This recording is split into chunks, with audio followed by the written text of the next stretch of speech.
అపోహలు అవన్నీ పక్కన పెడితే చిరంజీవి గారి సినిమాలో ఆఫర్ వస్తే ఏం చేస్తారు మీరు? చేస్తా, తప్పకుండా. అంతే. అలాగే మీ పిల్లలు వరుసగా బిజీగా చేస్తున్నారు, వాళ్ళ సినిమాలో విలన్గా అవకాశం వస్తే? చేస్తా. మంచి క్యారెక్టర్ వస్తే చేస్తాను. మరి చేయకుండా దేనికి?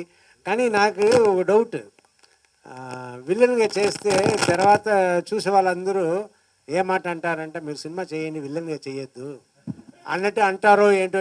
ఎందుకంటే తలంబ్రాలు అప్పుడు అనేవారు. సో ఇప్పుడు మీ కంబ్యాక్, మేము చాలా హ్యాపీ, చాలా సినిమాలు చేయండి అని జనాలు చెప్పేటప్పుడు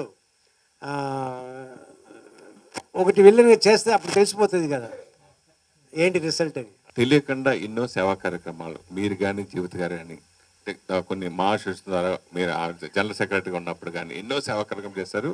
తెలిసి చాలా చేసి తెలియకుండా చాలా చేశారు. మేము కళ్ళ ఎదురుగంట చూసిన సందర్భం. అవన్నీ మీకు ఈరోజు కాపాడాయి అంటే అని అడిగితే ఏం చెప్తారు?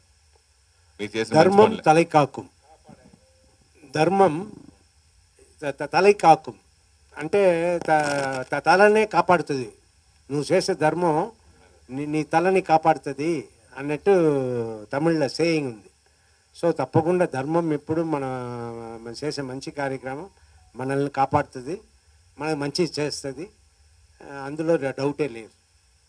రాజకీయాల ప్రస్తావనకు వస్తే మీకు ఒక రాజకీయంగా కూడా ఒక జర్నీ ఉంది మీకు. అవును. ఇప్పుడు what is your present position? ఏ రాజకీయ పార్టీలో ఉన్నారు? మీరు ఏ పార్టీలో ఉన్నారని జనం కన్ఫ్యూజన్లో ఉన్నారు, మీరు కూడా కన్ఫ్యూజన్లో ఉన్నారా? ఎందులో ఉన్నారు? నేను కన్ఫ్యూషన్లో లేదు, కానీ పాలిటిక్స్ వెళ్తే అది పెద్ద పని.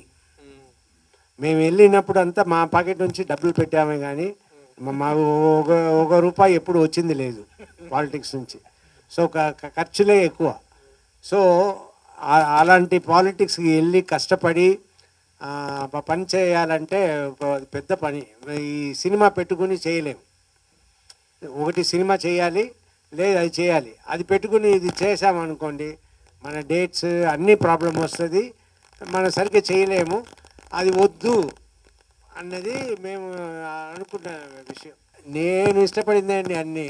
ఆవిడ ఊరికే నాకు డైరెక్షన్ అంటే ఇష్టం. సో శేషు సినిమా ఎవరు మంచి డైరెక్టర్ దొరకలే. నేను సరే జీవిత నువ్వే డైరెక్టర్, ఎందుకంటే జీవితగా టాలెంట్ ఉంది, మంచి సబ్జెక్ట్స్. మగాడు ఇంట్రొడక్షన్ సీన్ చేయాల్సింది